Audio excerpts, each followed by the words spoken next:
My conversation today on Inside the Wounds is with my mentor, Jordan Lockrey. He's the former lead guitarist of Carnifex. He's a songwriter and a producer. Today we're talking about how mentorship plays a role in success and how sometimes tough love can play a huge role on reaching the next step of success.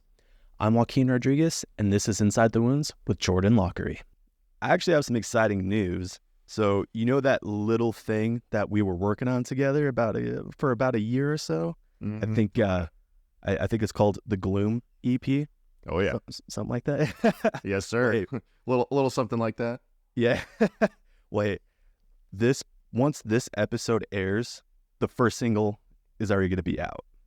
So that's going to be super exciting. And yeah, man, stoked for you guys. Hell yeah, man. Thank you. And dude, that was a hell of an experience. Like, I think the Gloom EP was like the first actual hit. Like, you could see that payoff of you kicking my ass for years. Like, and I mean, shit, dude, I want to get your perspective on how that process went for the Gloom EP. Yeah, absolutely, man. And, sometimes tough love is what you need. I know it's worked great for me in the past. So, right. It's it can be a hell of a motivator. Yeah, and to be honest, like in terms of the music side, you're really the first person that's given me that tough love. And to be honest, I think you're the perfect person to do it because you're somebody that prior, to us even meeting, you're somebody that I had a lot of respect for and looked up to, so to speak. So coming from you, I knew was coming from a good place and a place of, a lot of skills behind you, a lot of years behind you, you know what I mean? Mm-hmm. Well, yeah, everything that I teach you and tell you are things that worked for me or experiences that I had, that absolutely benefited me, Totally. And I gotta admit, man, guitars were super fun to do, for the Gloom EP, but I was scared shitless for what came after guitars, and I think you know why that is, what I'm talking about. Oh, yeah. I guess, do you want to give them a hint on what I'm talking about? Oh, well, I think that little post that I made, that little story, I love that one, just catching your vocals, raw in the room. Yeah. I thought that was pretty dang funny, but yeah, dude, you diving into vocals, man. Yeah, that's a scary one. That's a scary one for sure, but you killed it. You did a great job. Especially for you coming in nervous, but prepared, and that paid off and you found your groove, and I had a blast tracking those vocals, man. I think we did good. We did good. And we had some laughs along the way for sure. Hell yeah. Hell yeah. And I guess just for more context for the viewers, I'm a guitar player. I'm not a vocalist. Well, at least at the time I wasn't a vocalist, but I recorded vocals and, kind of going back a little bit. So when we first scheduled that studio time with you, we had a vocalist. And then a few weeks later, we didn't have a vocalist. And the thing is we've already put so much time, effort, and money doing all the demos and all that stuff for the Gloom EP that I had to see it through. I wasn't about to cancel that time with you. Mm-hmm. And, I spent 5 years off and on practicing vocals incorrectly. Up to that point. So we were about 5 months out to going out there to California with you, and I was like, all right, well, let me try practicing, trying to figure out how to do it the right way. And I spent just 5 months trying to figure that out, and it worked out, fortunately, Oh, dude, absolutely, man. I'll say this, dude, I have to credit you because I felt comfortable being vulnerable with you because I mean you were a great coach in those moments there. I by the way, I know it sounds like I'm shitting on myself, but in all reality I'm proud on how everything turned out. I'm also proud to say that I've grown as a vocalist since then. I mean you'll be able to hear that growth even on the new EP that we recorded a month ago that's coming out at the end of the year, but that's coming later. That's coming later in fall. It's all about progress. It's all about, working on your craft and, enjoying this art that you're making. And, when we were working on things, whether it was guitar, whether it was vocals, I think the approach that I was taking on that is you can be nice to someone. And a lot of people were nice to me for a lot of years, like, yeah, fucking sounds great. And then I went out to track with Jason Sukoff and Mark Lewis, and like, your vibrato is trash. You're like, it's just, it was the honesty that I needed to hear. And it was also, those guys are also just at such a high level that they can look at my playing and immediately give me criticism. And that criticism changed me as a guitar player and was such a positive influence. I left there inspired. Well, I mean, I left there with my soul crushed a bit. I left there inspired, and I left there with a whole pile of things to work on and practice, and it pushed me as a guitar player.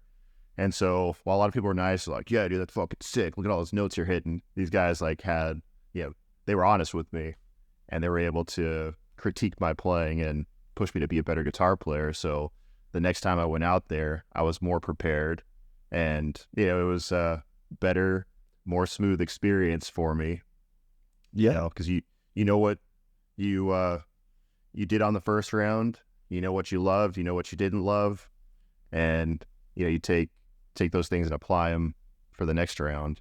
And I feel like that was huge for me. So that's what I was trying to provide for you, and just give you insight into your playing and help critique things without, crushing your soul or hindering your creativity or anything like that.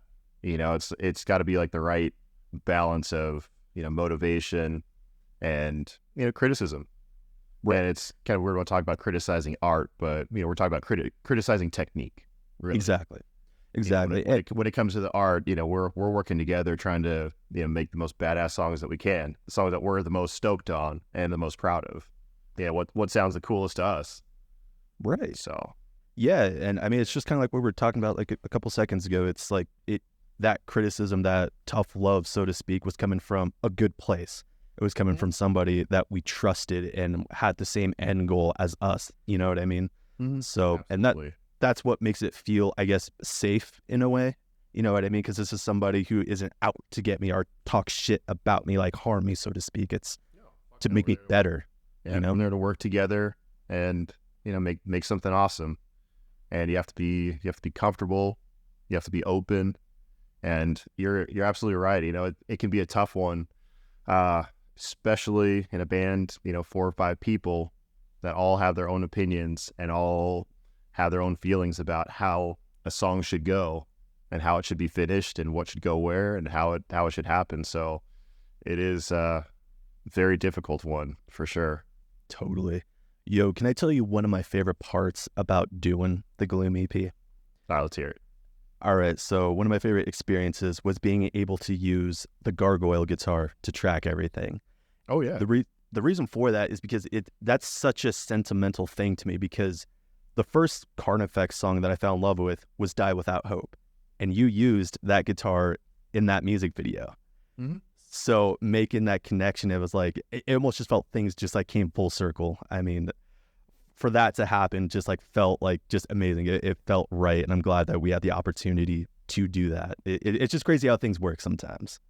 Yeah. Oh, 100%, man. Life is crazy. And the way we're all intertwined and the coincidences and the paths, that we cross with people is just, it's pretty wild. So no, I love that. I've got a couple of those myself. There's things that are just mean so much to me that, are just so unlikely to happen, through the years, or like, what are the odds, or, whatever. I also love that guitar. That's been my main guitar. That was the first 7-string I got from Ibanez with my endorsement. That thing's been all over the world with me. It's done every single tour with me, my entire Carnifex career. That one started with me. I got that before we did Never Say Die of 2013. It's a tour out in Europe that they do. And it wasn't painted at that point. I had just gotten it maybe a month before we took off.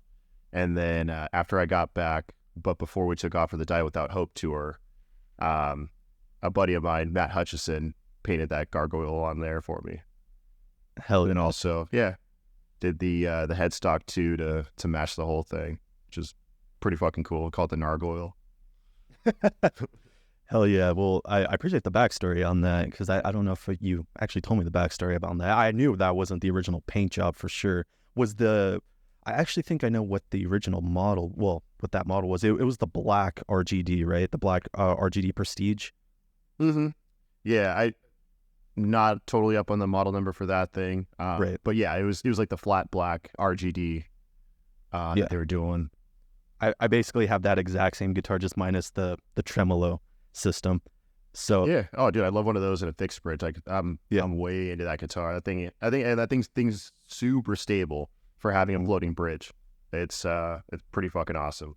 Dude, it was really reliable when we were tracking with it, dude. Like we didn't have to like keep retuning or fighting the damn thing. Like I think the thing you said was like it's been in drop A for such a long time that it just settled there. Honestly, it's probably helps. I mean, the guitar is now 10 years old, at least, but absolutely, it's been in the same tuning with the same string gauges. That entire time, I haven't changed really anything about it. The pickups on that thing, I went for an EMG 85 and 81, the 7-string versions, and the reason I ran those is the guitar that we used to track the Die Without Hope album. It's kind of a goofy guitar for what we were doing. It was LA Custom Shop, Mike Mashak, 6-string with an EMG 85 and 81 that were wired up at 18 volts. Right. And so I just wanted to recreate that with my RGD, I'm like, well, that fucking sounded great. So should sound great on the road. Let's do this. Totally. Yeah, absolutely. Mm-hmm. No, that sounded great too. Like I know the guitar tone didn't make it on the final thing with the Gloom EP, but we were running it through the Omega presets on the Kemper, right? So, and if I remember correctly, you reamped that to one of Mark Lewis's packs for the 5150. Yeah. What do we use? I think it was like maybe the 5153 through his what is it? The STL. The STL tones, tones. Yeah. Yeah. Yeah. I think it sounded fucking great. I've been using the Fortin on some of the prior things. I think we used it on the last EP that I did with you guys. I've used that for the last couple things I've mixed. On the Kemper, still love my Kemper. The Omega pack, what is it? The Granophile? That right? The Obsidian, I think, is what we're. Oh, Obsidian. That's what it was. Yeah, Obsidian. Yeah, dude, that thing sounds great. Like that's my main jam. Like I flip my Kemper on. I've got my slightly tweaked version of that, and I either run a kind of a dry one or one that's wet with a little bit of reverb and delay. When I'm noodling around, and that's my go-to still. Yeah, totally. And honestly, I adopted that from you, except I'm not using the Kemper. Basically, Omega came out with that exact same pack for the Quad Cortex.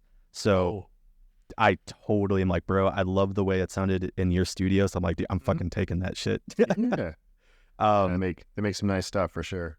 Yeah, dude, pretty wild. Fuck, their cabs too sound fantastic. Like even like I have like a couple main dirty channels that I'm using on the Quad Cortex. One is like of the Obsidian, but then I have another one that's based off the Victory Kraken amp head, but I'm still using that Omega cab, and oh my God, dude.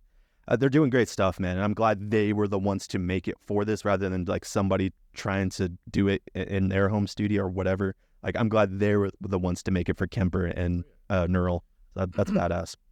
Yeah, Mike is he's a very smart guy. We had the opportunity on tour. This was back in 2014.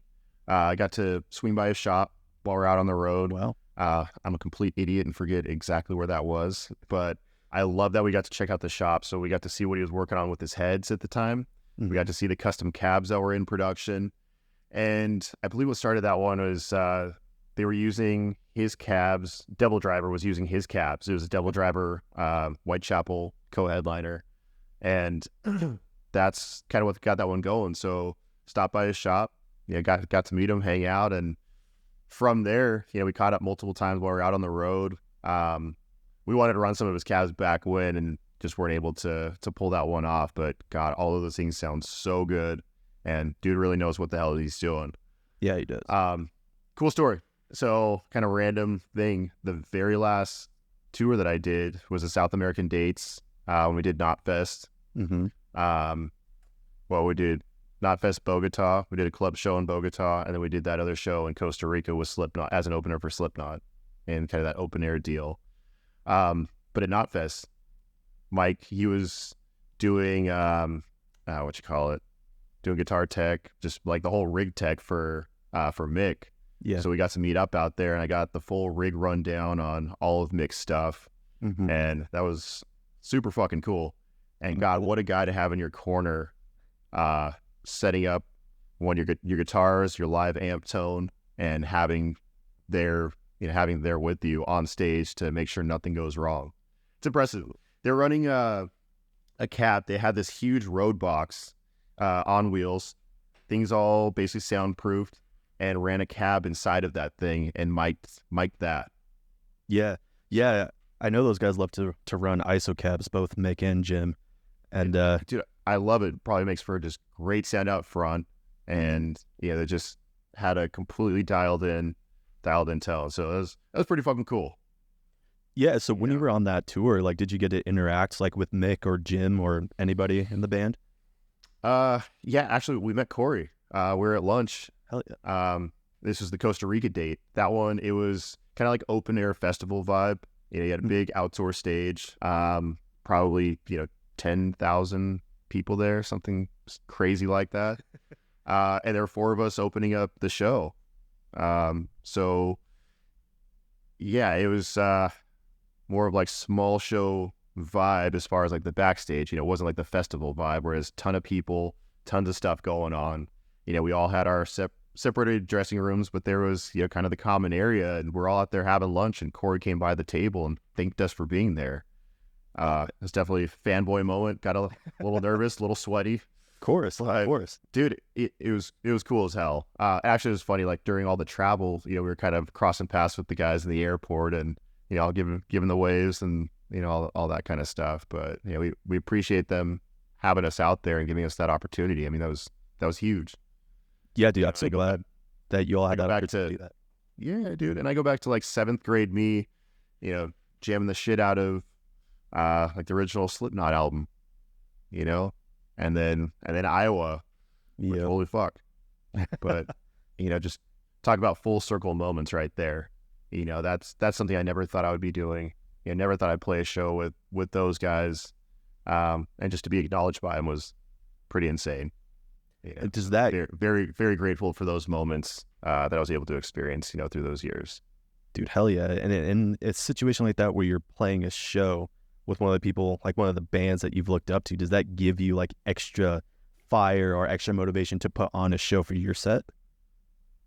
Yeah, I mean, of course we want to do the absolute best we can. And, I was always happy to be there, stoked to be there. I mean, of course, there were times where we were just absolutely drained of every last ounce of energy. But yeah, dude, we always try to put on the best show possible for the fans. And dude, it's really like the other bands that made me like the most nervous. Like if we were on a tour where there was like shredders or like guys I looked up to, I'm like, oh my God, like they fucking heard me blow that solo last night. Like I'm like, oh fuck, like Miles knows. Oh no.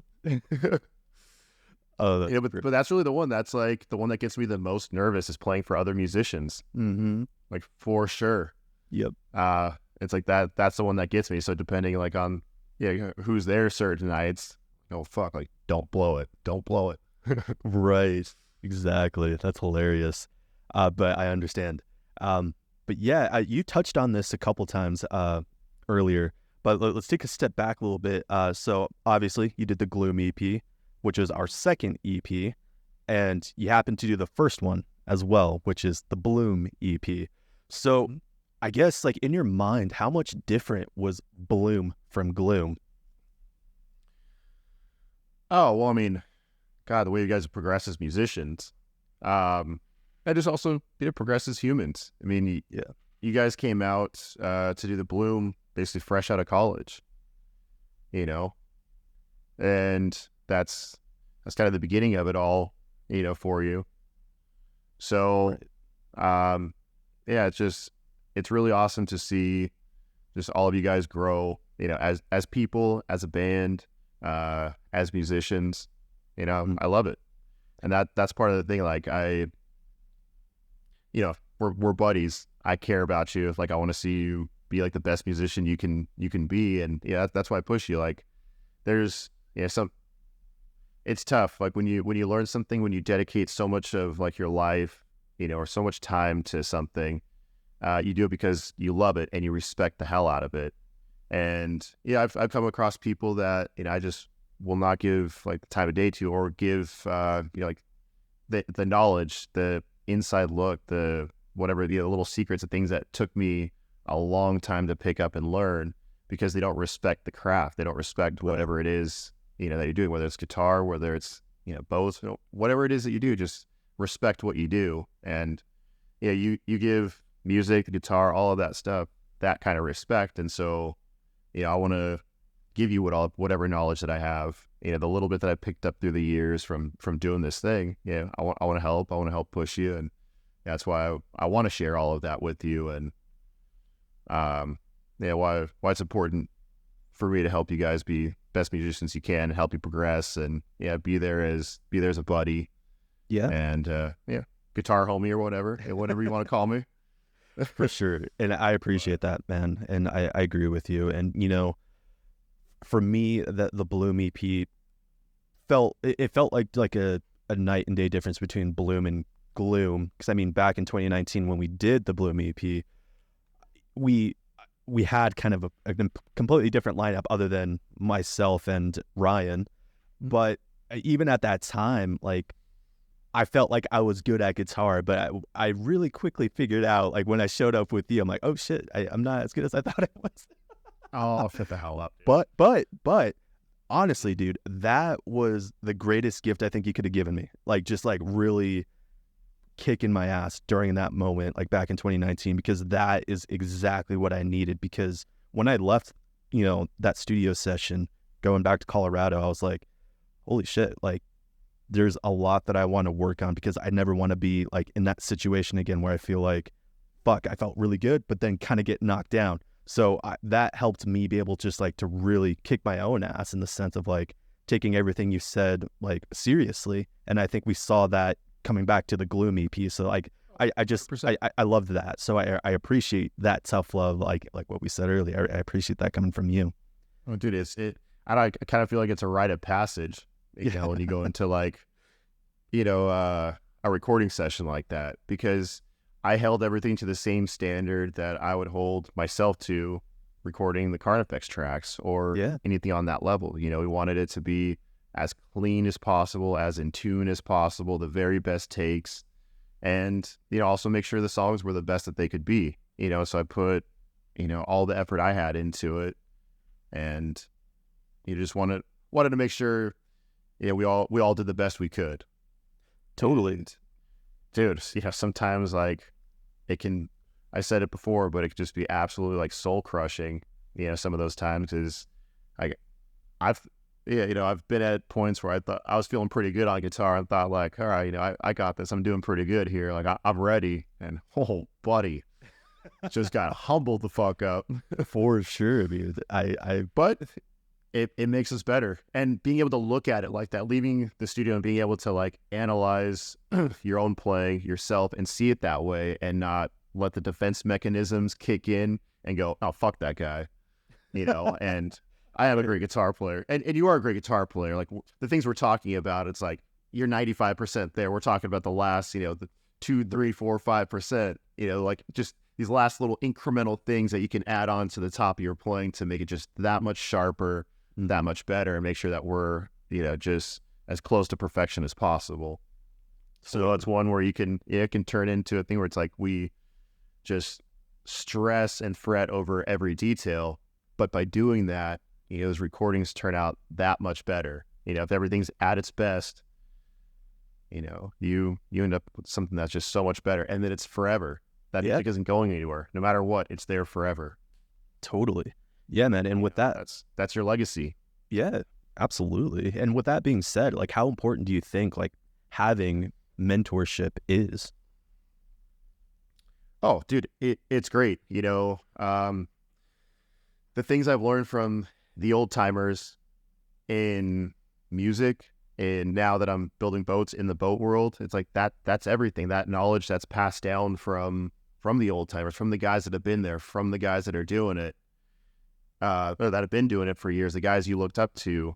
the guys met along the way. It's like there's just so much advice and so much I've picked up. And when I got started touring, and really all through like the whole touring, my whole touring career, you know, I was always trying to pick up new things or learn or find a better way to do it. And yeah, I feel like we were all progressing. I mean, God, I look back a year ago, 5 years ago, 10 years ago, and I'm like, man, fucking idiot then. Or what was I thinking? How did I not know this? Why did it take me so long to figure this out?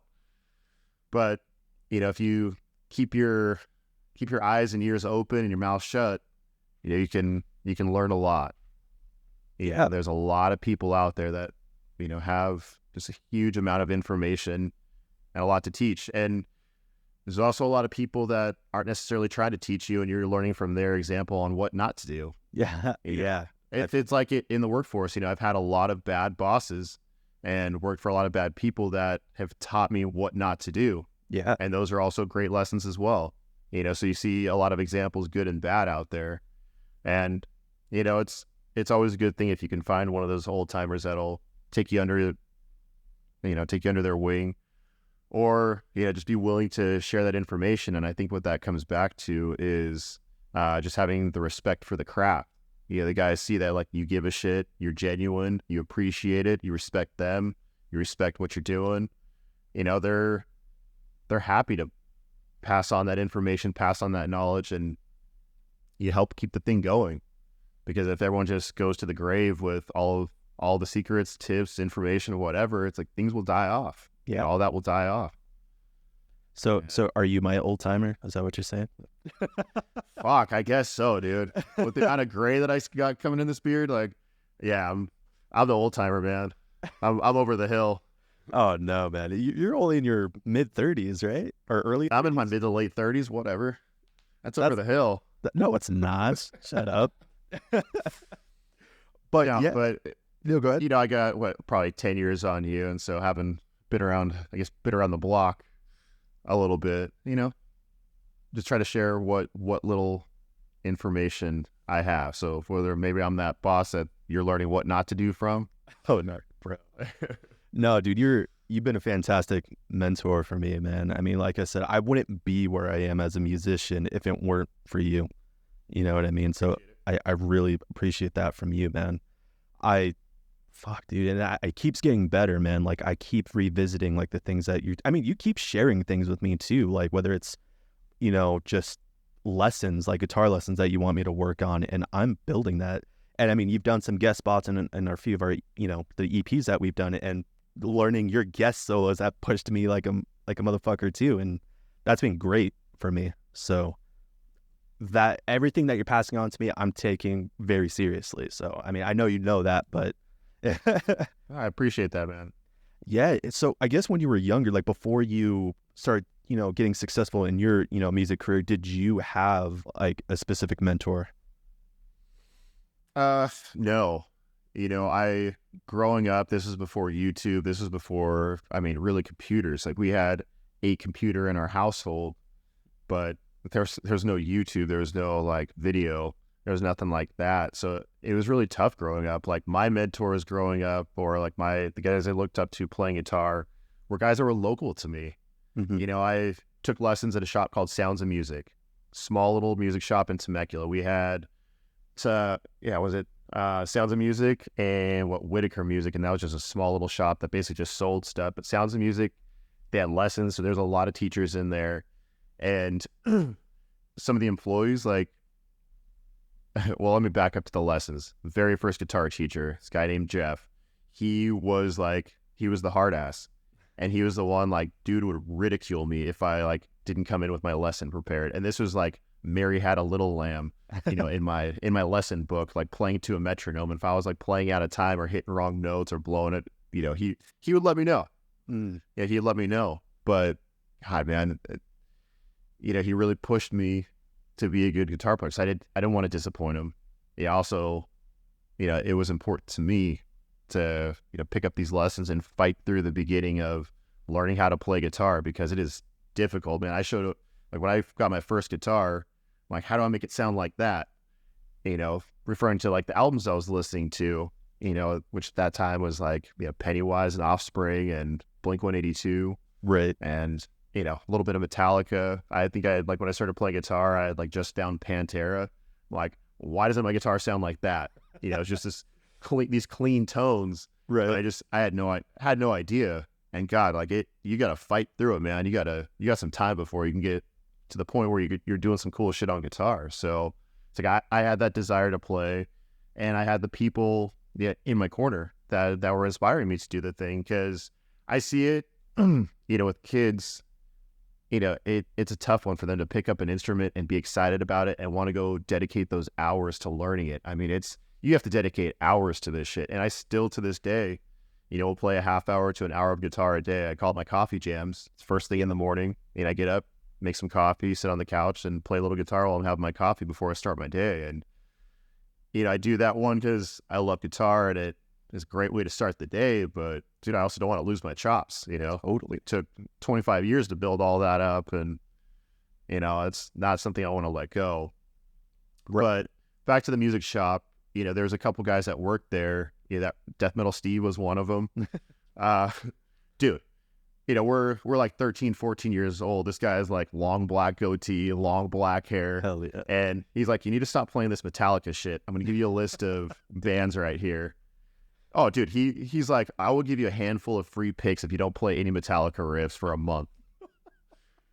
And what he's doing, he's trying to open my mind to new music. So he gave me this list, and it was At the Gates, Demon Borgir, Dillinger Escape Plan, and Nile. And he's like, go listen to these guys. Yeah, so at that point, it's, you know, not hopping online yet, really. I mean, I think that was even like kind of pre-Napster days. And so, you know, went and just kind of slowly picked up these albums, and we were burning CDs. So trading friends with CDs. Like one of my buddies, like I found that Dimmu Borgir album, Puritanical Euphoric Misanthropia, and he had some Children of Bodom. And he's like, yo, dude.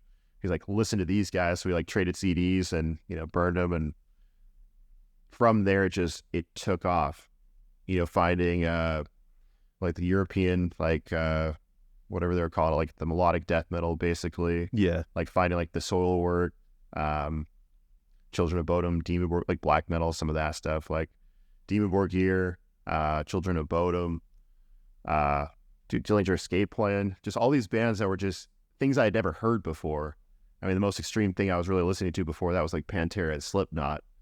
So it's like Steve was a huge influence on that. And then, you know, I knew him like through my 8th grade, 9th grade year, and then wherever he went off in life, you know, but it's like, I don't even know if that guy knows how much of an impact he had and like how he changed, you know, kind of changed my life, you know, at that point and what I was into, because I was on the hunt for like the heaviest thing that I could find. And at that point, I didn't know. I mean, we knew about stuff from TV, from, you know, magazines.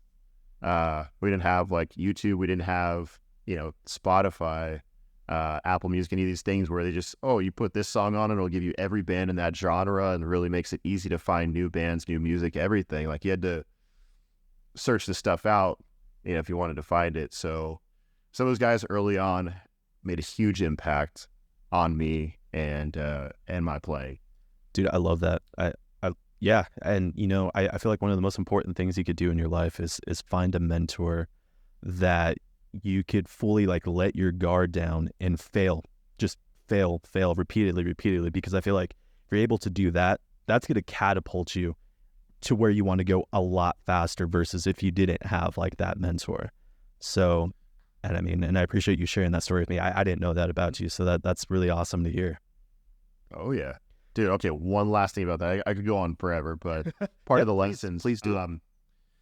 This guy, Tony, he was the guy that taught lessons there, but he started something called Rock School, and it's basically lessons for how to be in a band. You know, you'd assemble bands. We'd do basically recitals, you know, shows where everyone would pick a few cover songs. Each band went up and did their, you know, 3 or 4 cover songs. And there's kind of like beginner, intermediate, advanced bands. And like the advanced band was doing, when I started it, the advanced band was doing Dream Theater songs. They were doing like Van Halen songs, things like that. Like my very first one, we covered Iron Man. There you go. Oh yeah, by Black Sabbath. Yep. Ripped that solo. Hell. I mean, that was like one of the first real solos that I learned, you know. Nice. But that guy, he was someone that had been through the LA scene. You know, he was like one of the guitar players, had been on tour, had done a lot. And, you know, now I think he was settling down with the family. And I think that for him, that was something that he thought was important. And it was great. I mean, God, the things I learned from that, like just not only just playing music as a band, but all the life lessons involved in that, and just how to be in a band. I mean, that learning that stuff is like 13, 14, 15 years old, you know, transferred into the touring world because he had been there and he knew. And that was something too, when I joined Carnifex, those guys were basically veterans at that point. They had been on the road for years. And those guys, you know, were all about doing it right, working hard. And that was the same thing. Like they wanted to do it right, and they were there to work. And for sure, they were bands that you see on the road that, you know, those guys are just kind of escaping reality and going out and having fun and rampaging and doing the thing. And that's great. Like, go out and have fun. But we were there to work, and that was just great for me to, you know, to learn how to tour, how to survive in that world, how to respect, you know, the bands, you know, above and below you. Totally. You know, just how that world goes. That's a very tough one to survive in. And on tour, like, because of the situation, you're living right on top of other people. It just really shows that everything, I mean, in everyday life, it goes this way too, but it's just really amplified on tour, that everything that you do affects somebody else. And, you know, you all have to work together to make the thing happen. Right. Yeah. So, I mean, it sounds like you really got a nice head start, you know, as a kid. Yeah. Well, and dude, it's like all those things were huge for me. If I was like, I'm a fucking idiot. So if I was like on my own trying to figure this stuff out, like, I would have had a even worse time. Would have had a hell of a time, you know, trying to figure it out. But, you know, those people in my life, you know, from early on to, you know, being in the middle of touring to, you know, even guys now, it's like there's just so much to learn. Right. Yeah, and to your point about the professionalism with Carnifex, I mean, at least like from an outsider looking in, like that is very obvious that y'all took everything very seriously. Well, you know, still having fun and everything, but y'all were very professional, and that showed even in the performance, because y'all were really tight and you guys killed it. Like every single time I've seen Carnifex, y'all were always very, very tight and just fucking killer, dude. So yeah, that's one thing that got everyone, you know, takes their job serious, and yeah, everyone put that effort in to make it happen. And I think that's why those guys have had a long career. Either they've been on the road since 2005. Basically. They started off doing DIY MySpace tours, which, fuck man, that is brutal stuff right there. You know, but I think that's why they've had long careers, because they take care of, you know, themselves, take care of all of the things that they need to keep the train rolling, right? Keep that thing going. Yeah. But it's like, that's why they're still putting on great shows. That's why, you know, they're still out there killing it. Totally. You know, so I think they're a great example, you know, of how to survive, especially like in the death metal world. You know, it's very tough out there, and, you know, those guys are very smart about things and work very hard for sure. Yeah, absolutely. Yeah, let's dive in a little bit deeper on the Carnifex side of things. So, you know, this is the 10-year anniversary of the Die Without Hope record, which is the album cycle. 10 years, Jesus. Yeah, which, you know, that is the record cycle where you joined the band. So explain to me what was going through your head at age, I think you were 24, right? At age 24, sitting in that studio with Mark Lewis, getting ready to do Die Without Hope. Well, shit, was I 26, 27, something like that? So a few years older, but yeah. That one. So that was a wild time. So 2013 is basically like when everything, everything went down for that album. We were in the studio over July, August of 2013. First tour after I joined the band was Never Say Die, which we talked about earlier. That was in Europe I think that was in like October, November of that same year. And then Die Without Hope was released, was it February, March of 2014 there, and that kicked it off. And from there, it's like we hit the ground running.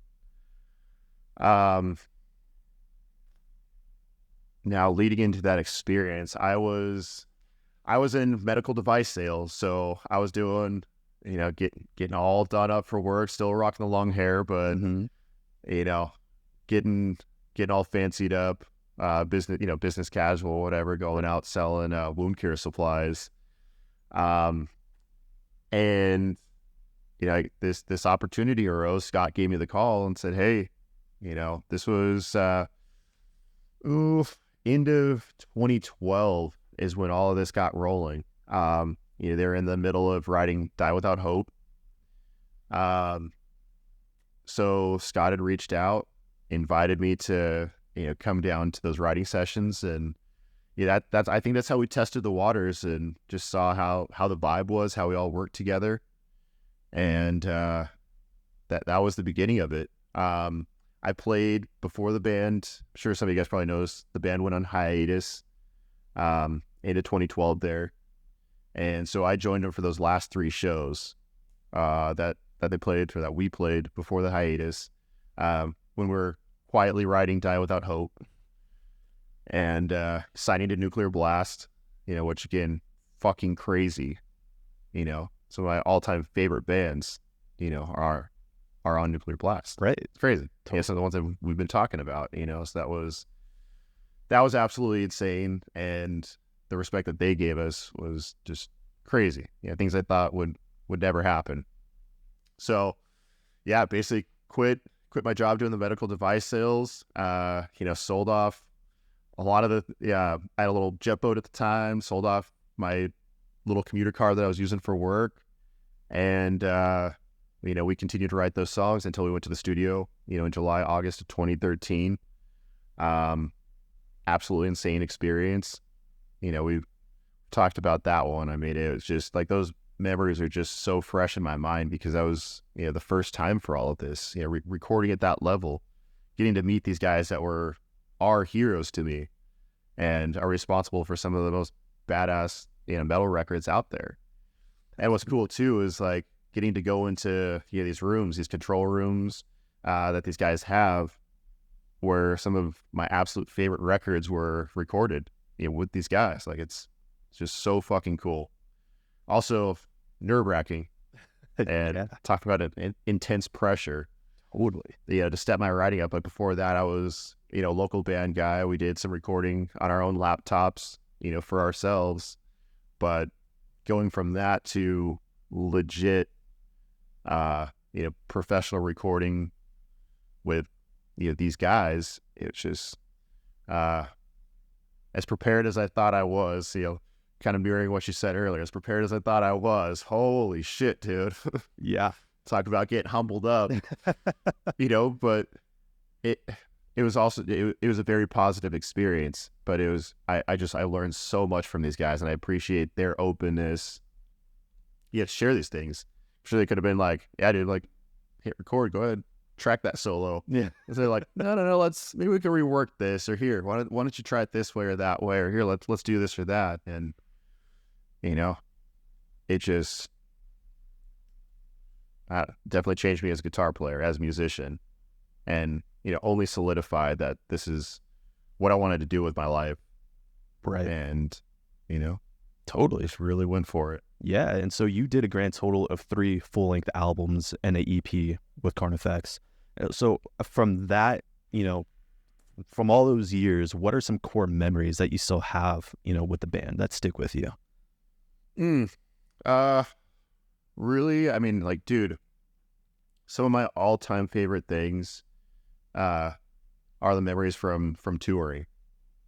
Like, it's such a unique experience, and the group that you're with, I mean, just the group, like the band, within our band, within our camp, and then within the tour itself, the camaraderie that you build with these guys, because you're out there and you guys, it's such a unique experience, and it's also a difficult one. And we're out there, like, we don't have an employer, we don't have backup, we don't have anything. Like, we are 100% responsible for ourselves. And it's kind of like the Wild West, we're hitting the road, bouncing city to city, just trying to figure it out in a way, and it's, like I said, super unique. experience. So when you go through something like that with these people, you build some lifelong friendships. There are some people that I met along the way that I really care about. And maybe we did just 1 or 2 tours together or whatever. But there's a lot of these people that I absolutely love. And, it's great. Even if we don't stay in contact and talk a lot, it's great to see what these guys are doing, just on their social media, seeing where they are as musicians and what they're doing just now in life, knowing like, hey, we went through that together. There's, always good times. But like what I'm talking about too with this is like the hangs, like when we get to the venue, we load in, we do our work, whatever. But it's like there's all those hours that you're killing, where we're just hanging in the back of our trailer. We call it trailer hangs, but we flipped down that lid of that trailer. We had carpet down, we had our folding chairs, we had cornhole, we had a little weight set that we brought with us. And everyone would all just bro down. Hell yeah. And so those are some of my favorite memories. Like they're just, I mean, I could go on forever about all of that, but I think that's what I really love. Chorusers, like the shows, I mean, that's what it's all about. And those were absolutely a blast. And I loved all of that, but getting to hang with everyone and just going out and experience again, just the dumb jokes, making it through just these shitty travel situations, like especially when you go like international travel, it's like that shit will make you just angry and delirious and want to just absolutely rampage. But like going through that, when you go through it with the group, it's like we can all just, even in the worst times, it can all make each other laugh and can get through it. And it's like that's what I really value from back then. And those are some of the memories that I really cherish. That's beautiful, man. Thank you for sharing that. And I guess, when you first joined the band, like how much songwriting freedom did you have, like from like Die Without Hope, and how did that fluctuate going all the way to World War X? Well, I mean, that's just the way that it started. We were trying to see if we were compatible as like, writing partners. Do we all have the same vision or a similar enough vision that it works out? Do we all get along? Mm-hmm. It's a tough one, man. Someone's got one vision and someone's got another. It's really tough to find that common ground, and sometimes you can't find that common ground, and people can't make it happen. But no, I loved it. The guys, they had a good approach to it. It's just, hey, let's all throw our stuff in and see what happens, see what we come up with. And the way we were writing, it wasn't 5 dudes in a room, with their instruments sitting there. A lot of us, like, we'd write on our own. It's like, hey man, check out this riff I got, or check out this part that I was working on, or check out this thing. So it was just a lot of stuff being thrown around. Like when I joined the writing sessions for Die Without Hope, those guys had generated a good amount of material. I mean, there was a few songs that were already basically complete. Mm-hmm. So with those ones, I think we went through and it's like, hey, where can we add some leads? Where can we add some fun different things? One of them from that session that I really love was Dark Days. Like that middle section, like that clean part. Was something that I had brought in and was pretty excited about, and we took it and put that whole thing together. So like that big breakdown into that whole clean part into that whole lead, that I loved that. Yeah. And it was something that was just so different, especially different for Carnifex. And I think that's still one of like the crowd favorites for sure. And dude, once in a while, like when I'm listening to like my Apple Music and the thing just takes off on its own, sometimes the Carnifex songs come on, and it's cool to listen to them. Some of the old ones, because it's not stuff that I put on and listen to frequently. So it's great to listen to all those, all the old songs that we played and ones that I haven't heard for a while. It's cool, and definitely takes me back to those moments. And then Dark Days, that solo in there, that is not what I came up with originally. That was another one where I was more like Kirk Hammett, going for like, I don't know, maybe like Fade to Black vibe. Okay. Was like kind of, what I had.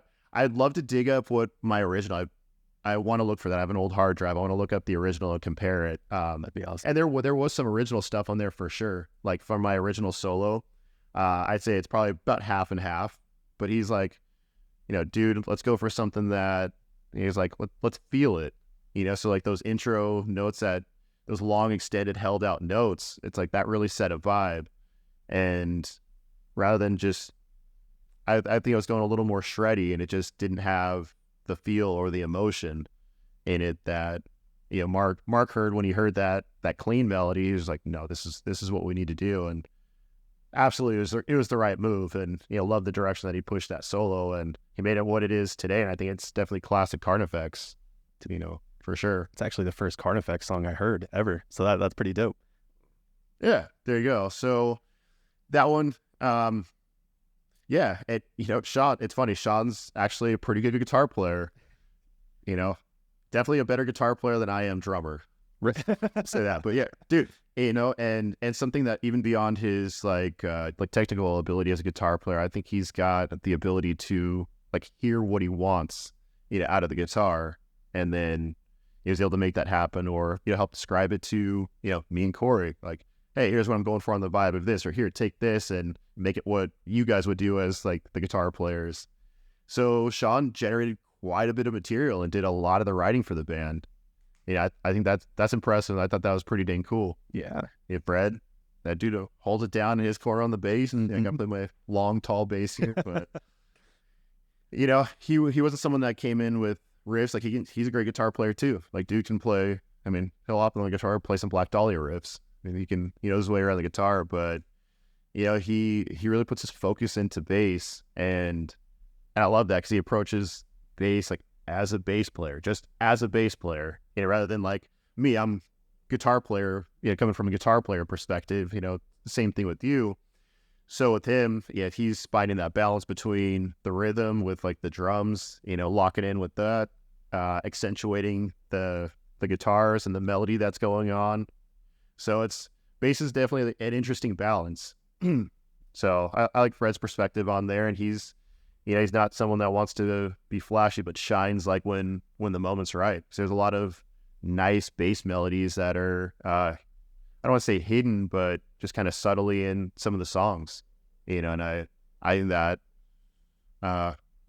is pretty huge. You know, it's definitely something that's overlooked with a lot of bands, especially these days where nobody has like a legit bass player. Yeah, this guy is a legit bass player. Right, totally. So kind of cool. Yeah. And then, you know, as it progressed, I mean, everything was always, you know, basically the same, where we all kind of came in with our different pieces and different things that we added. Yeah, Scott, I would say, is like the glue that would hold us together. Yeah, because I'm at my house working on my station, you know, doing my things. Like, Sean's out at his place on his station doing his thing. Corey, Fred, like, we're all kind of separate. And then Scott also too is like I don't want to say like the non-musician perspective, but he's almost like, while, you know, we're looking at it under a microscope, you know, he's kind of looking at the overall view. So he's great perspective, and he's also looking at it from the perspective of a lyricist. So, you know, it's good. I think we all complemented each other, and, you know, all of our strengths added up to, you know, the whole that was Carnifex.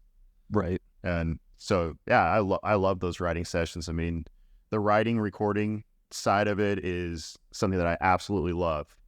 I mean, that's why I continued on with the recording side and wanted to get better and push with that and get better at my own mixes and my own recordings. Right. Definitely something that I love. You know, you kind of creating something out of thin air. And yeah, I love watching a song progress and go from a riff that I was playing on the couch during coffee jams to, you know, 10,000 people in Costa Rica. Right. Like, that's fucking crazy. Hell yeah. Fucking crazy. So yeah, I loved all of that stuff. That's awesome, dude. So, and, you know, as a lot of fans know, you know, World War X was the last Carnifex record that you were in. And there's one thing that you mentioned to me, like in passing, about that record that stuck with me. You had said that World War X was the forgotten album, and I never asked why you felt that way. Oh man, well, dude, COVID hit. So that album we put out the summer of 2019. We did Summer Slaughter. That was basically like the release tour for that one. then the next tour we did after that was just, we went down to South America, and then what was lined up after that? Europe. There was a short Europe tour, and then a massive headliner was planned, for that album.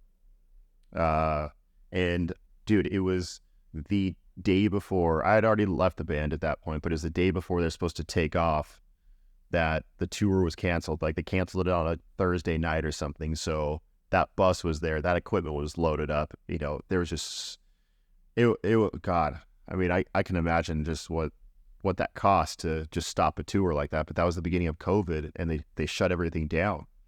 So all of that momentum, all of that hype, everything surrounding that album basically just halted. Typically when a band releases an album, they will do usually 2 years of touring to support that album, and they call that like the tour, the album cycle. Right. And then after 2 years, usually you're preparing, you're recording an album. 2 years after that one comes out, get that next album out, kind of create the whole cycle again. And basically COVID just stopped everyone in their tracks. So once the touring world opened back up, the band had started writing new music. I think they'd released maybe an EP album. What are they? So basically, right after World War X, they did a full album. They released 2 singles, Cursed and Seven Souls. Then that turned into a full album. And it came from that album. So then kind of the touring opened back up again, and they were out supporting that album. So basically, like, the album cycle of World War X was COVID. And so I think instead of hitting the ground running, just picking up where they left off in 2019, like, hey, while the world was shut down, we're working on new music, we're moving forward. Right. So unfortunately, that one didn't get like maybe as much attention as, it could have. And so I think that's why I say that, just because, we didn't go out and do those 2 years. Like, after Slow Death, we're putting out videos, we were touring hard, right, for a couple years after that. And so we're out there supporting the shit out of that thing. So it's like those songs were heard, they were played, and, there's a couple of songs from that album that have become staples in the set that are played, every single time they play. Right. Or we play or they play. Yeah, man. And I guess, good. No. So, I mean, I think that's the only thing with that one. I mean, I absolutely love that album. Definitely poured my heart and soul into that thing. And, absolutely love those songs. Love what we accomplished on that one. Had a blast doing the videos for that one. Those were all great experiences. Out in the desert. No light Chelsea. We're out in Glamis, actually out in the sand dunes, doing that one, which is pretty fucking cool. Alyssa from Arch Enemy, doing guest vocals on that one and coming out to do the video. Hell yeah. Like that was pretty fucking awesome. Like, she made that video. Yeah, and you worked with Angel. Awesome. Right? In a different song on that album. Yeah. Oh, dude, the guests that we had on that album, absolutely, man. Like, it, again, talking about people that you look up to, Angel, so he's friends with Jason Sukoff. So I think watching those guys like FaceTime each other while I'm in the studio, it's like he's another person that like I totally fanboy about. Like, love his music, love him as an artist, love, just what he's about as a human, which is important to me.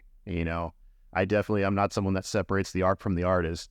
And the type of person that someone is can make me just love him even more, or maybe go, you know what, maybe I really don't care about, this band or this guy or whoever that much anymore. But no, he's just absolutely someone that I look up to. And so the fact that he said yes to doing a guest solo on our record was huge, man. Totally. I can't thank him enough. And again, just it's wild to me that I've had these opportunities, just things that I never thought would happen. His music is still heavy in rotation. Like, I still love it. And the solo that he played on there, All Roads Lead to Hell, like, dude, just absolutely rips. Hell yeah, dude. One day maybe I'll give it a try, but I don't know if I'll be able to play that one. That's funny, dude. Yeah, I mean, a non-biased, I guess my look at World War X, it felt like the most polished Carnifex record, even to date. Like, it felt, I mean, and that's not like dissing on any of the other Carnifex records, because I don't think Carnifex even has a bad record in my opinion, but like World War X felt there was like something extra about it that just made it more polished as a whole, at least my opinion.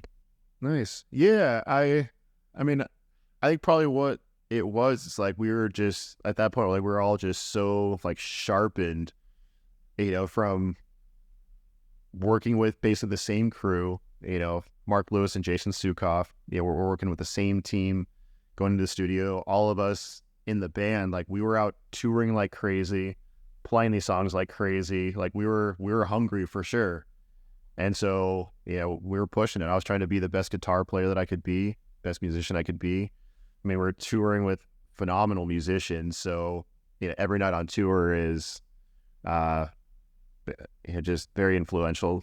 To me, it's just so many good musicians that like we toured with, played with, shared the stage with, that like it absolutely pushes you to become a better musician. Plus getting to like just noodle with these guys, like sit down and noodle with all these like different guitar players that you'd normally not have access to. And we get to hang in the backstage and plug into our practice amps, and jam together. I mean, I think a lot of that is just, all of us fully immersed in it. None of us were working, there's no day jobs, nothing when we came home. Carnifex we lived and breathed it. Right.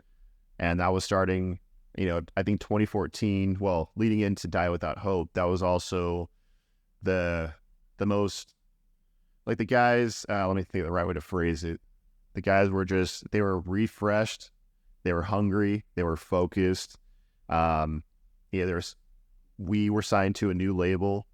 We were just ready to go out and prove a point.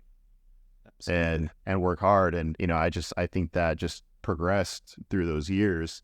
And so I think by the time we got to 2018, 2019, it just been so refined. Totally. That it really made for, a great album.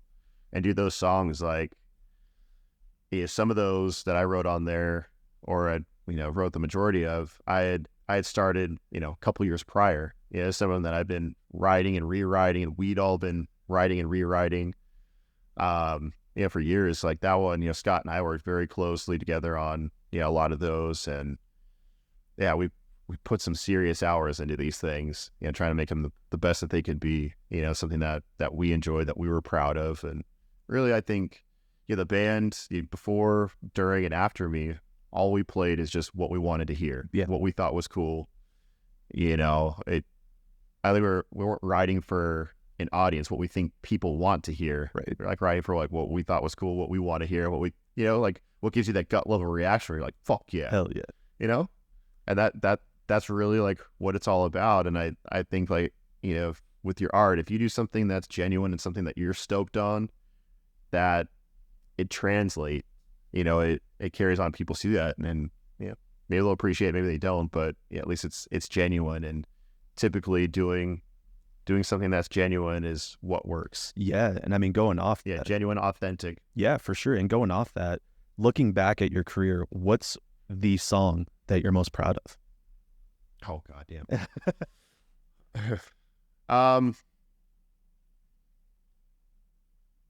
Really, so one that I really love is No Light Shall Save Us. That was one that was kind of my baby. Mm-hmm. That's a song I've been wanting to write something like that. Like, there's a few parts in that one that I've been like wanting to write into something and wanting to get out there. And it's funny, I've got a song that's, it's really not similar in many ways, but it's just like a very early version of that. And to be like the female vocals that are on it, that middle interlude part, that leads into like that big outro. There's certain things in there where I've just been wanting to express for like years, or wanting to do, and it like all came together into that song. And, like everything that was added to it, Alyssa being on that song, the vocals that she did on that thing, Scott's vocals on the thing, like everything that everybody added to it, really made it something that I thought was epic. And not in like the shitty bro term, right? Just like, you know, it's like really an epic song for Carnifex, and one that I was very proud of for sure. That's awesome, and you should be. You totally should be, man. That's a fantastic song, and a dope solo that I still haven't learned yet. But and yeah, that one I definitely went. I wanted that solo to be melodic, and express some emotion rather than shred notes all over the place. Right. That was something I definitely pushed for on that one too. Is going less shreddy. Sure. Like, not that I'm some crazy guitar player or anything, but yes, you are. I think on Die Without Hope, I was trying to do like sweeps and taps and some things that were like pretty difficult, for me, and some that are still pretty difficult. But what some of the things I learned from like Mark and Jason, is like push it towards like hitting like the right notes and what fits. And I went more towards the melodic side of things and trying to hit those, well, I call them like the money notes, but hit those notes that like strike some emotion and convey some emotion and give you a feeling one way or the other, and really work with the song and where you're at in the song and the story you're trying to tell, I guess, and where you're trying to go with it. And also getting, so a lot of that was more like melody driven. So while there are some things that are, a little bit shreddy, and more of it for me was like trying to hit that melody. And I had a little fun too. Hail Hellfire. Yep. The solo in that one, I took some Tom Morello influence on that one. I used my wah pedal and my whammy pedal. And to me, it kind of sounds like one of those, with like the air raid sirens, to me.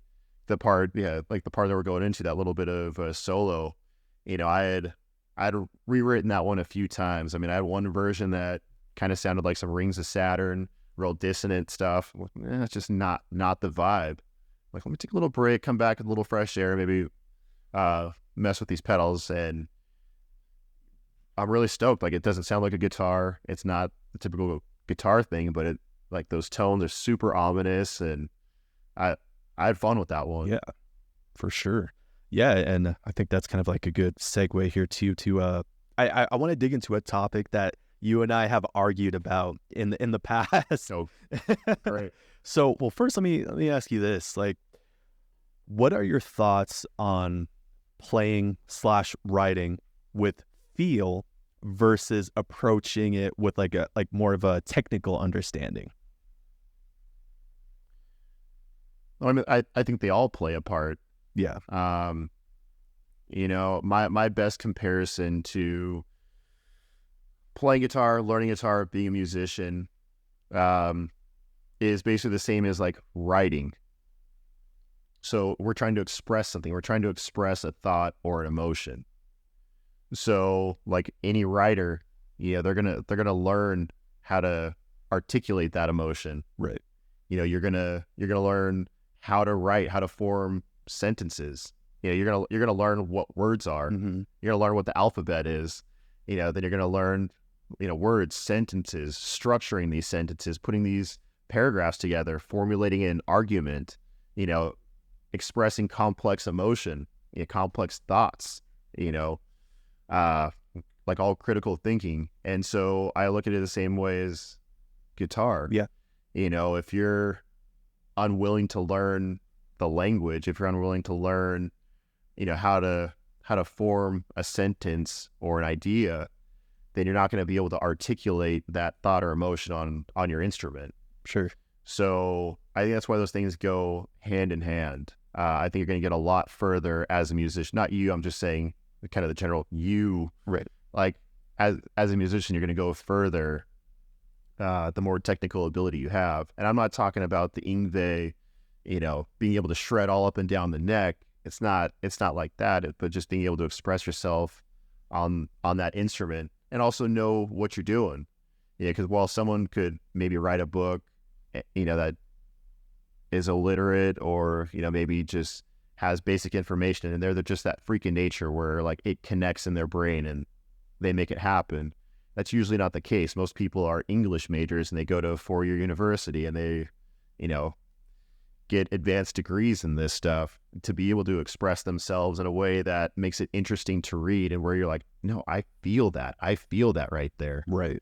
And so that's how I look at guitar. And I'm no theory guy. There's still so much for me to learn on guitar, but I think the easier that the thought makes it down to my fingers, the easier that I can connect, like, I want to play this, or this is what the move is, like, whether you're improvising, whether you're writing, whatever it is, the better you are technically, the more knowledge you have about theory and how all of these things connect and relate, the better musician you're going to be, the better you're going to be able to recall all of these things, all these little tips, tricks, techniques, whatever it is, and be able to apply it to your song, your lick, your riff, whatever, and be able to express that idea. Right.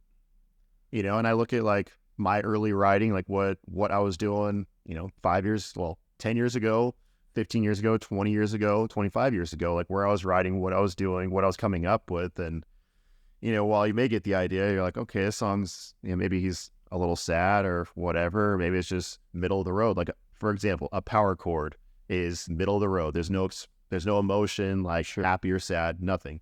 You're not doing anything. It's just, it is what it is. This is a chord, and we feel neutral about it. Right.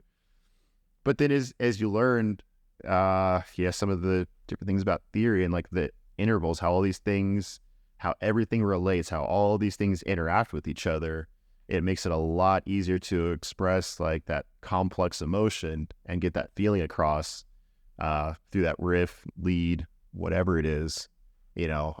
Guys like Rick Beato, Mm-hmm. I'm probably pronouncing his last name incorrectly, but was it Beato? Okay, Beato. Rick Beato. Yeah, Rick Beato. Like, this guy is such a phenomenal musician. I mean, this guy is just so full of knowledge. One video a while back, he shows it's like his grandson, and this kid, he'll play a chord, and this kid will break down every note in that chord and tell you like what it is. Yeah. And it's crazy. You start developing that stuff at a young age, and that sounds like what Rick did as well. Develop this at a young age. That's just where he's at now. The understanding that he has of music is just absolutely insane. Like the knowledge that this guy has. Totally. So I think just like anything we love, any craft that we have, the more you can learn about it, the more you can practice it, the more you can research about it, the better it's going to be, the more fun you're going to have, the better you're going to be able to express yourself. And so, again, this is not all about the wanking stuff. It's not the Eddie Van Halen or, the Yngwies of the world, or the guys that are playing all of the notes. It's the guys that can find the right notes to play. Like, dude, Rick Graham, that guy, holy fuck. Like, he's someone, like, he's got all the shred in the world. Like, he can outplay, like, anybody. More notes, faster notes, cleaner notes, anything.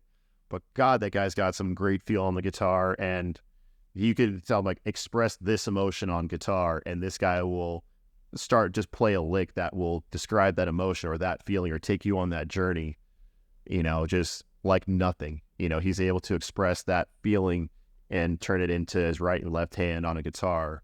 I think Gabe's good at that too. And Gabe Mangold, I think, is great at that. Oh, dude. Fucking Gabe, like, phenomenal musician. Yeah, I love, like, their latest album. Love it. Like, that thing's, like, in pretty heavy rotation. Like, I listen to that, at least once a week. Sometimes, most times, more than that. I listen to that a few times a week, but I love it because you go on a journey. It's not the same song. Like, you go all over the place. And everybody in the band, like, they are all great musicians. And that's the thing. Like, Gabe is someone that I love because these guys, they have the opportunity to play music for a living, and what they're doing is being the very best musicians that they can be. Like Brandon Zacke, their drummer, someone I grew up with. We went to high school together. We were in bands in high school together, just a lot of great times back when, but just to see where he is as a musician now, because he's the guy that's always had the great work ethic. He's someone that's always pushed forward. And before he was playing in Whitechapel, before he was playing for Enterprise Earth, he was out there pushing. For sure. And I respect his level of dedication to his instrument. Gabe is another guy that's just like that. He puts that effort in, And to see Gabe's progression from when I first met the dude, you know, touring back in probably 2015, probably 2016, I think is when we met. You know, from where I was there, where he is now, and the albums that he's writing. 'Cause, I mean, he is Enterprise Earth, right? You know, it's very impressive, and I just love it because, I mean, you know, day-to-day life, it's hard to dedicate time to music and this crap. Like, I think our bodies are actively trying to unlearn how to play guitar.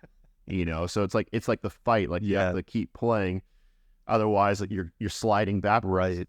And you know, so I love seeing these guys that just absolutely committed themselves to their instruments, to their craft, and, you know, are out there killing it. Yeah, and what, you know, so go ahead. Sorry, go ahead. I was gonna say I respect those dudes a lot. Oh, for sure. You know, it's awesome to see. Yeah.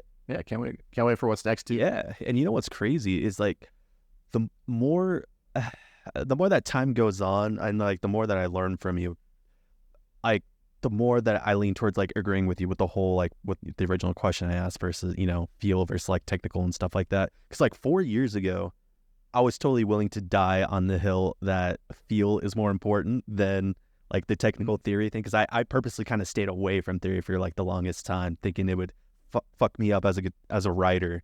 You know what I mean? But now I'm starting to realize that I'm paying the consequences for that.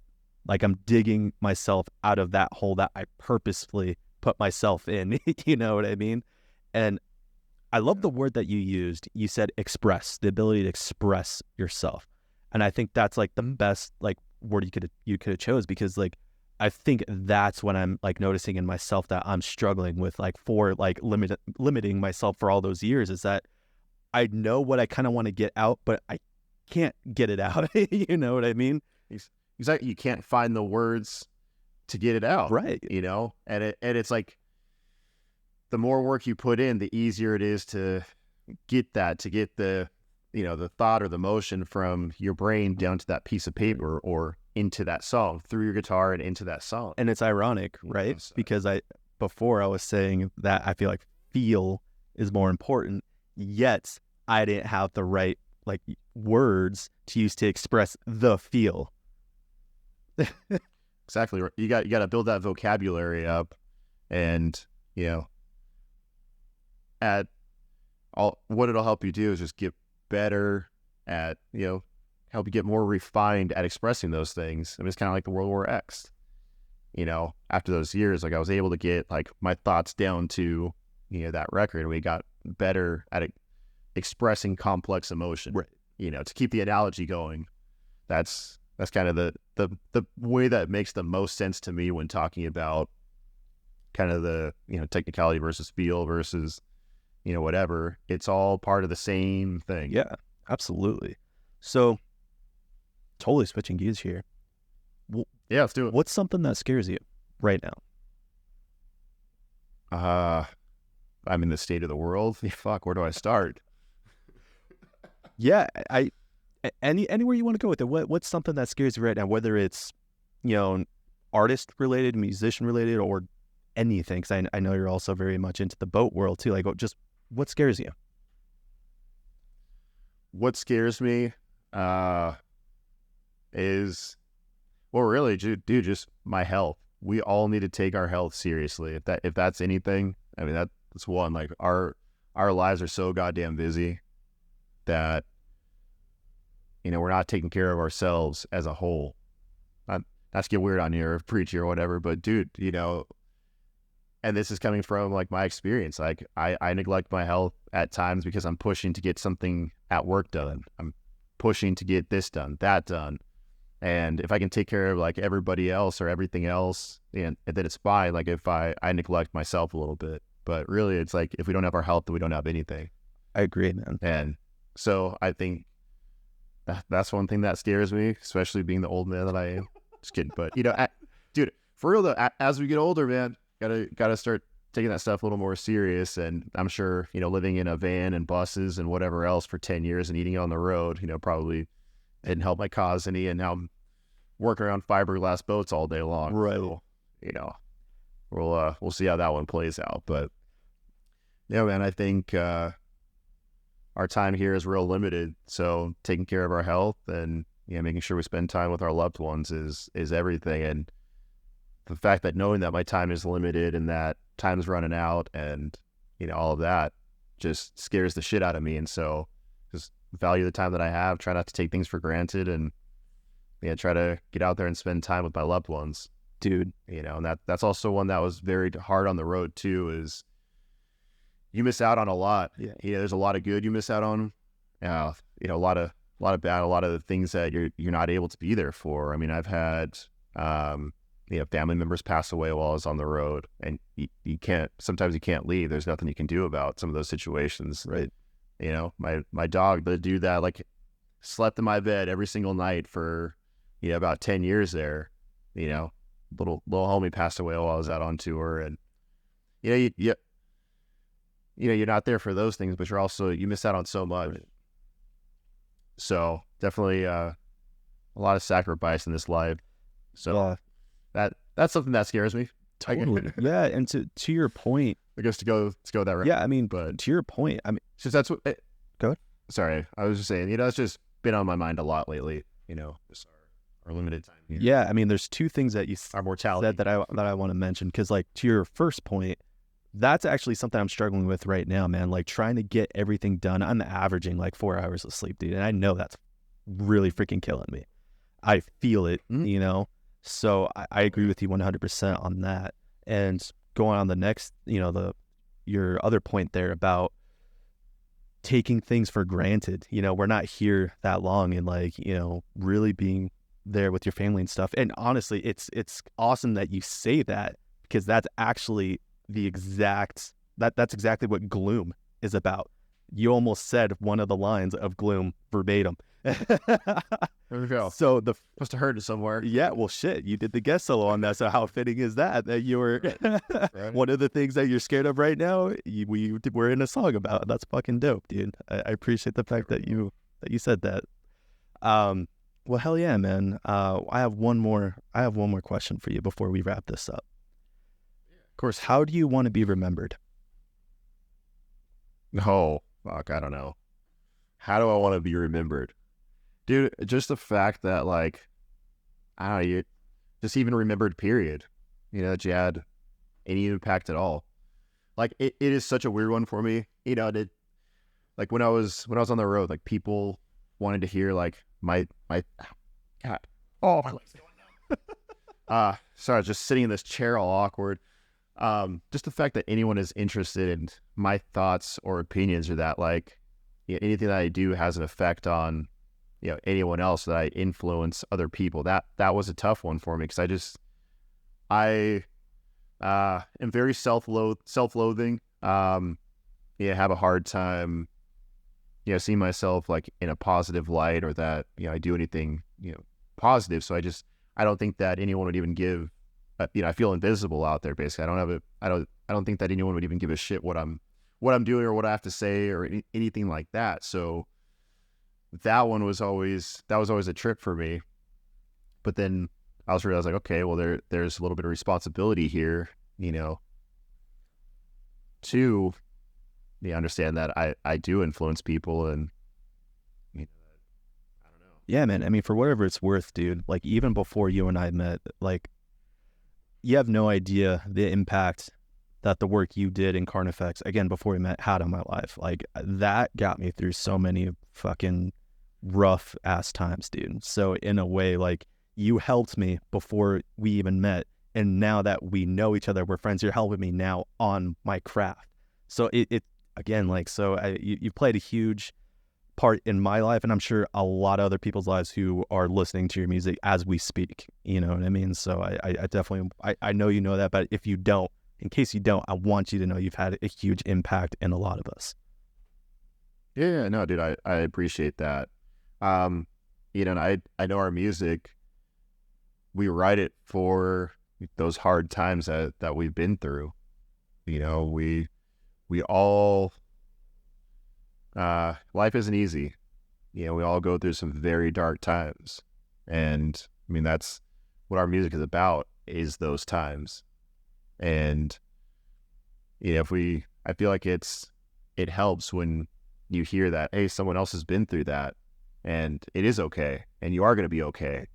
And you have someone on your side, and a way to also express those feelings and emotions through that music. It helps you kind of release all that. And I know the bands like Slipknot was one of them for me. I mean, really, that was one that helped me through some difficult times. And it's like when you have a band, I mean, there's been several of the bands that have been like this for me as well. But sometimes when you can go put on something that is like loud, pissed off, and angry and can help you work through those emotions, like that is fucking huge. Absolutely. And so, the fact that people can come out to the shows, I mean, that was one thing that was huge too, is just the amount of energy that's in the room when we would play these shows. Because I think at the core of it, it's like that's where it's coming from. This emotion is coming from somewhere. This energy is coming from somewhere. And all of us came there to just collectively all let it out at the same time. And when you have, 500, 1,000, maybe even more people in that audience, all going nuts, all expressing that emotion, are just all putting that energy out there. It's very intense. Yeah. And you can feel it. You can feel it in those rooms. And to someone that hasn't been to a metal show or hasn't experienced that, it's indescribable. And I get it. Sometimes you get the perspective like, why do you even like that? You can't even understand what they're saying. Or just people shit on metal music and just don't understand it. When they hear something that's kind of distorted and a little abrasive coming out of those speakers, they don't get it. They don't make that connection. But God, get into one of those rooms at any one of these shows, at a club, if you're at a festival, like any of these metal festivals, a sea of people out there, like that energy is not like anything else out there. And that's something that I love about metal and the metal community. It's that camaraderie. It really is there. A lot of us, like metalheads, like we've been through it. We've had hard times. We're all there to support each other. We're all there to kind of let out, that some of that, those feelings, those emotions. So it's like we're there together. We're going through it together. So I think that's why there is that camaraderie. At metal shows, someone falls and you pick them up. Like everyone that's there is happy to be there. They're stoked to be there. We're all there for we're all there for the same reason, whether you're on that stage or, in that pit, And honestly, it doesn't matter where you come from. What I've noticed about the metal community, it doesn't matter what your walks of life are. It doesn't matter where you come from. It's all welcoming. Yeah, that's one thing. The metal community is very inclusive, and that's what it's all about, because we're all very different. And like you said, you never know what other people have going on in their lives or what's going on in their head or what they're dealing with on a daily basis. And the fact that everyone come together and we're all there for each other, it's huge. Like the metal community it's something that's real. And, I felt that, the different, and no matter where you are, on tour, it's like you see it in like the local towns. There's like their local scene. You see some of the same faces every time you come through.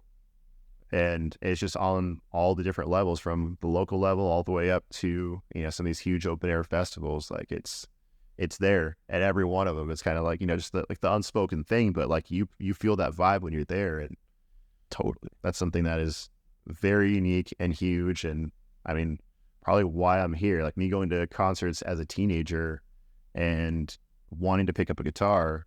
It's like that, just the feeling that it gave me made me want to do that and dedicate my life to that. Absolutely, man.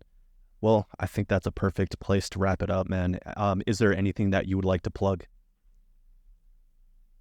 Oh, no, I don't have anything to plug.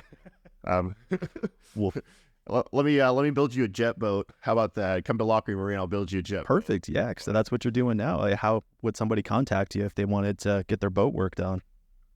Oh, no, I mean, I doubt these guys, but look up my Instagram. Like that's what I'm up to now is building boats. I restore vintage jet boats. I run a small shop, doing that, basically just one-man show, but it's something I absolutely love. It scratches that creative itch for me. I get to create things Even though sometimes there's a lot of sanding involved, I still, getting to create things and, build some cool shit. And, it's very fulfilling. So that's where I've been these days, still playing a ton of guitar. Like I said, my coffee jams, I think you see these guys behind me, still playing the hell out of these guys. We got my Xiphos up on the wall, and my Kelly next to it, and the girls right here. So yeah, everything's a little more quiet these days, but focusing on the writing and recording side of things, and still doing the thing, just not at the same level, but still for myself. And that's really what it's about as an artist, as a musician, as a guitar player. Just what comes first is you and that guitar. 100%. Beautiful way to end it. Dude, I appreciate it, man. Thank you so much for having me. It was a great talk. Absolutely. Thank you for joining us. Jordan Lockrey, ladies and gentlemen. If you enjoyed this episode, please consider hitting that like and subscribe button to stay on top of new episodes of Inside the Wounds.